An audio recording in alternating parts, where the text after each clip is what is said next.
Nah, kalau kita mau mengukur tingkat keimanan kita, kalau mendengar nama Allah, adakah rasa yang berbeda yang membuat kita merunduk? Tidak ada yang lebih pahit dari berharapnya hati kepada Allah. Allahumma aftah lana hikmataka ya Allah.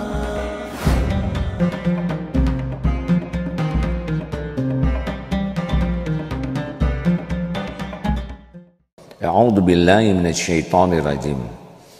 Innamal mu'minuna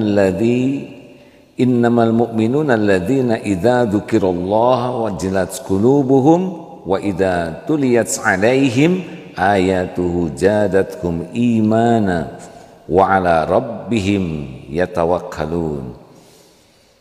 Innamal mu'minuna alladzina, sesungguhnya orang-orang yang beriman itu ialah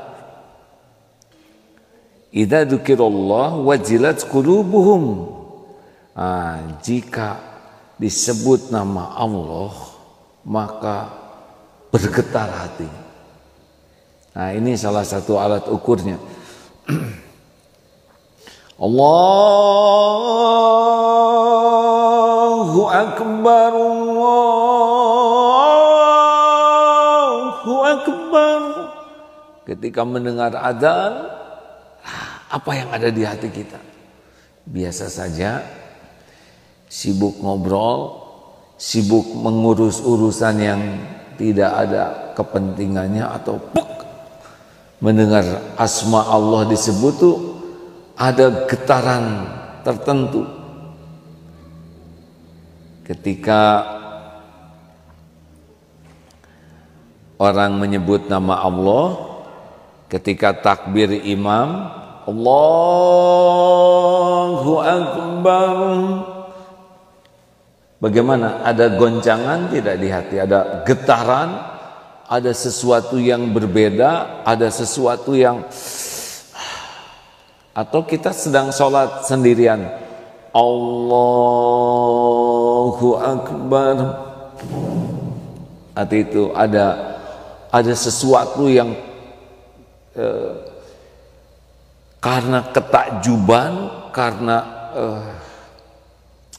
karena kita yakin kepada sesuatu yang sangat dahsyat sehingga ada guncangan, getaran di hati itu. Ini salah satu alat ukur. Kalau ada orang yang menyebut nama Allah, Allah disebut, atau kita yang menyebut nama Allah, bagaimana? Apakah ada rasa di hati yang berbeda? Tidak. Makin ketakjuban, makin rasa kita misalkan begini, kita bertemu dengan orang yang sangat berwibawa, orang yang sangat kita sukai, mendengar namanya disebut beda rasanya, benar? Kalau kita ada seseorang yang itu fulan, ada rasa yang berbeda. Nah, ke makhluk saja bisa begitu tuh. Saya pernah melihat tayangan di TV ketika seseorang dipertemukan dengan orang tua yang dirindukan, yang lama tidak pernah jumpa, disebut saja namanya, langsung itu hati itu ada guncangan. Atau guru yang sangat dicintai, dimuliakan, disebut nama guru, itu ada rasa di hati. Nah, harusnya kepada Allah itu lebih dari itu.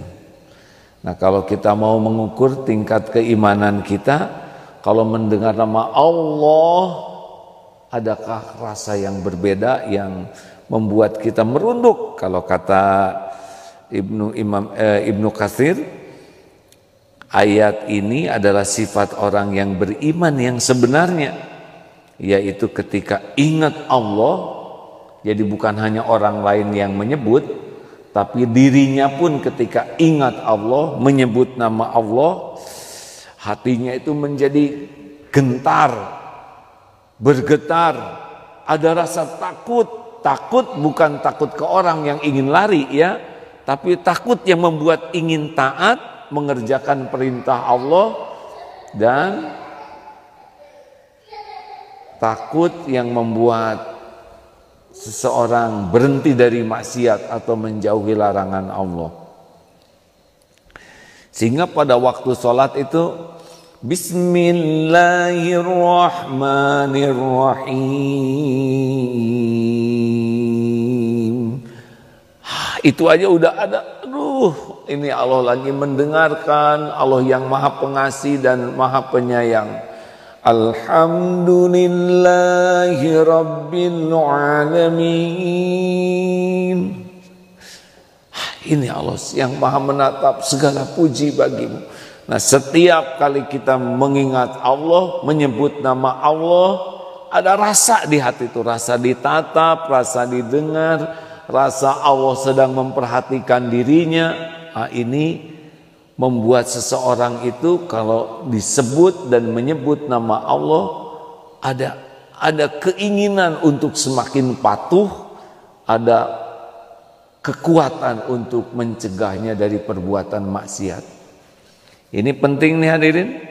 Jadi kalau kita nyeplos-nyeplos saja, bahkan ketika mendengar nama Allah atau menyebut nama Allah, kita garing-garing saja, nah itu berarti iman kita belum serius. Wa idza tuliyat 'alaihim ayatuhu zadatuhum imanan. Dan apabila dibacakan ayat-ayat Allah, ada yang membacakan Al-Quran, apalagi dibacakannya ini dia paham, wah, nambah keyakinannya kepada Allah. Jadi makin dibaca, makin paham, makin yakin. Allah, wa huwa ma'akum aina ma kuntum wallahu bima ta'maluna basyir. Dan dia bersamamu dimanapun kau berada, dan Allah Maha melihat apapun yang kau kerjakan.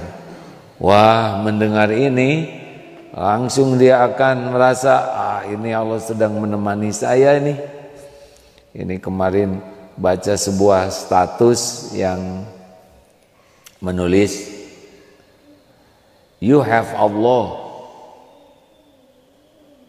and everything is okay. Kita punya Allah, kamu punya Allah. I have Allah, saya punya Allah, dan semuanya baik. Urusan beres maksudnya.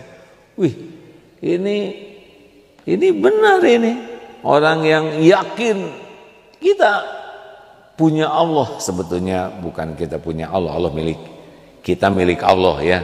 Tapi kita punya iman, kita ini ada Allah yang memiliki, menguasai, menentukan segala-galanya. Nah, keyakinan itu, ya masalah kita ada dalam kekuasaan Allah. Semua urusan kita ada dalam genggaman Allah.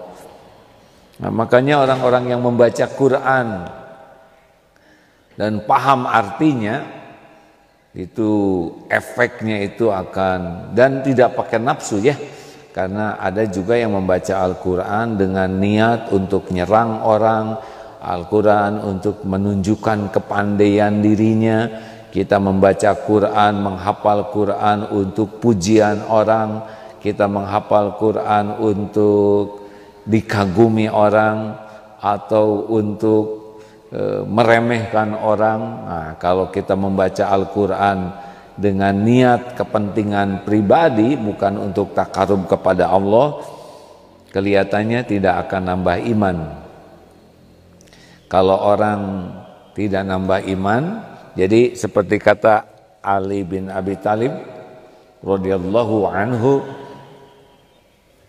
kalau kurang lebih begini yang saya pahami perkataan beliau, ilmu seseorang itu adalah amalnya. Jadi ketinggian ilmu seseorang itu adalah amalnya. Walaupun ilmunya banyak tapi amalnya sedikit, nah ilmunya tuh sedikit.